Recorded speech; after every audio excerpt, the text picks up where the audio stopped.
तो हम जिसकी आरती करते हैं, स्तुति करते हैं, या हम जिसके करते हैं वह कैसे हैं?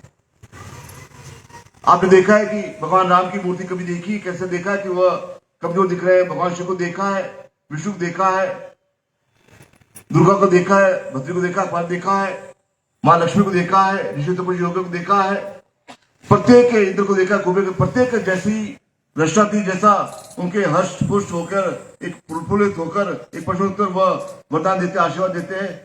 क्या कारण है? जब उनकी अपनी यात्रा करते हैं, साधना करते हैं, तो हमारे अंदर क्यों कमी है? क्योंकि एक तारतम्य में एक जुड़ाव नहीं है, एक ईसाई तो नहीं है, एक पुल नहीं, एक सेतु नहीं है कि कौन सी विधि, कौन से मंत्र, कौन सी क्रिया के माध्यम से वह सब कुछ प्राप्त हो सके। हमारे देवता श्रेष्ठ है, पूर्ण है, लेकिन हम कमजोर हैं। हम अपने जीवन में अभावों से, कृष्णों से पर हर समय दुखी और कुपित रहते हैं, भयभीत रहते हैं। हमारे जीवन में निश्चिंता, हमारे जीवन में चेतना, ज्ञान, स्थिति, पूर्णता कब प्राप्त होगी? जब हम पूर्ण से एक जुड़ने की क्रिया करेंगे, एक जुड़ाव करेंगे। और जब जुड़ाव नहीं होगा पूर्ण से, उस शिष्य और सदगुरु का, एक भक्त और ईश्वर का, एक तपस्वी और एक योगी का, एक पूर्ण से मन में एक क्रिया चिंतन नहीं होगा कि मुझे जीवन में इन्हीं के माध्यम से वह पूर्णता प्राप्त करनी है, तभी वह एक क्रिया होती, जब भी वह शक्ति प्राप्त होती है, तभी भगवान शिव का ज्ञान उस रावण को प्राप्त हुआ, क्योंकि उसे घोर तपस्या।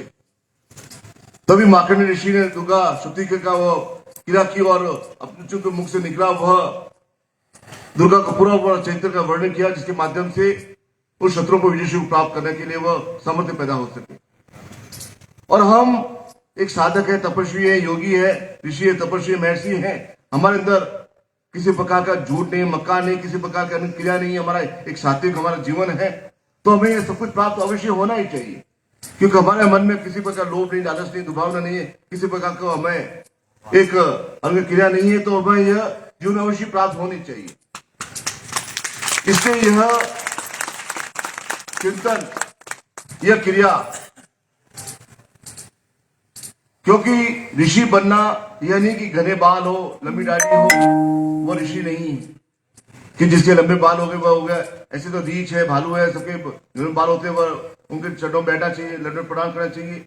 जिसमें ज्ञान है, विद्वता है, श्रेष्ठता है, पूर्णता है, सिद्धि है, जो एक भक्तों को, शिष्यों को अभ्यता देने की क्षमता रखता है, वह अपने आप में ऋषि है। बोले बोले गुरुदेव की, परम पूज्य गुरुदेव की, परम वंदनीय माता जी की, परम वंदनीय माता जी की, पूज्य गुरुदेव की, पूज्य गुरुदेव की। ओम हर हर महादेव। और ऋषि तो प्राप्त करना, और ऋषि जो होता है अर्थात महर्षि होता है, जो योगी होता है, वह अपने जीवन में सब कुछ प्राप्त करने की समर्थ रखता है,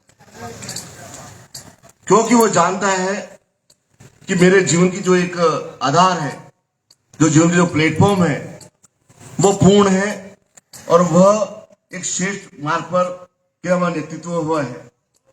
वो जानता है कि मेरे अंदर एक भक्ति है, मेरे अंदर एक भाव है, मेरे चिंतन है, मेरे त्याग करने की भावना है, और वह उसके माध्यम से वह सब कुछ प्राप्त करने की समर्थ रख सकता है। और वह चिंतन, वह क्रिया, वह ज्ञान, वह श्रेष्ठता, वह विविधता, वह पूर्ण, क्योंकि आज का युग चाहे हो, चाहे कलयुग हो, चाहे सतयुग हो, हमेशा से एक किसी सी भाव में अर्थ प्रदान अवश्य रहता है। और हम भगवान की जाप करते हैं, कली मंत्र जाप करते हैं, दो मुख दो ज्यादा मुख हो जाते हैं, चर्म दुर्बल आ जाती है, चर्म खिंता आ जाती है, और धीरे धीरे करते करते हम स्वगासी हो जाते हैं। तो वह कमी कहां है?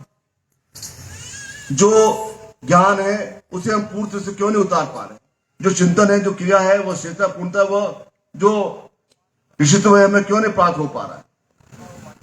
जहां एक शुद्ध क्रिया नहीं होगी, वो एक शुद्ध आचरण नहीं होगा, वहां अवश्य जीवन में कमी आती है।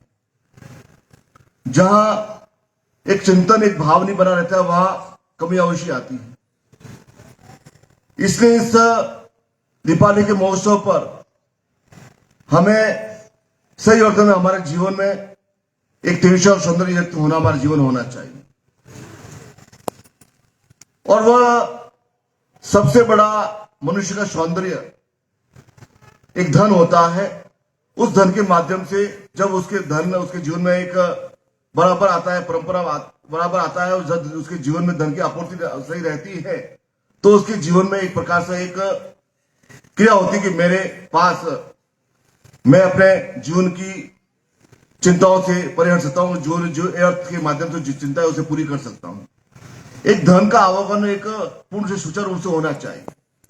ये नहीं कि आज अधिक धन जब कमा लिया फिर 12 महीने कुछ नहीं हुआ, ऐसा कुछ नहीं हुआ, वह एक धनी को पिता नहीं रह पाती।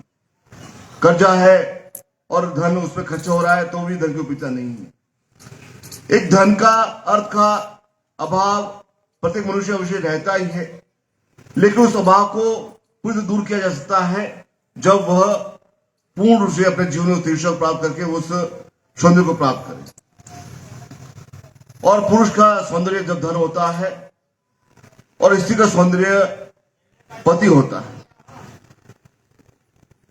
और सौंदर्य को प्राप्त करना अर्थात तेजस्वी प्राप्त करना, उसके पश्चात जीवन की समस्त जो बाधाएं क्रिया है, जो चीज है कि संघर्ष हमें वो जीवन पर संघर्ष करना, उसके विजय को प्राप्त करना, तो उस चिंतन के माध्यम से एक गुरु की क्रिया के माध्यम से कि गुरु हमें उस तंत्र के माध्यम से हमें वह ज्ञान दे कि हम एक याचक भिक्षुक बनकर नहीं रहे, तंत्र के माध्यम से आगे बढ़कर वह हम प्राप्त करने में सक्षम योग्य बन सके।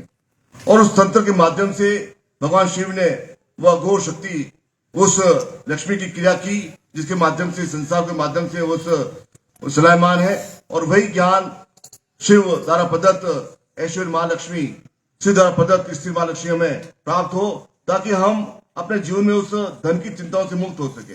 और जब हम जीवन अभाव की चिंताओं से मुक्त हो सके तभी हमारा जीवन एक प्रकार से इस आध्यात्मिक चिंतन में आगे बढ़ सकेगा। एक हमारे जीवन में शत्रु का एक नाश हो सके। शत्रु हमारे अभाव है।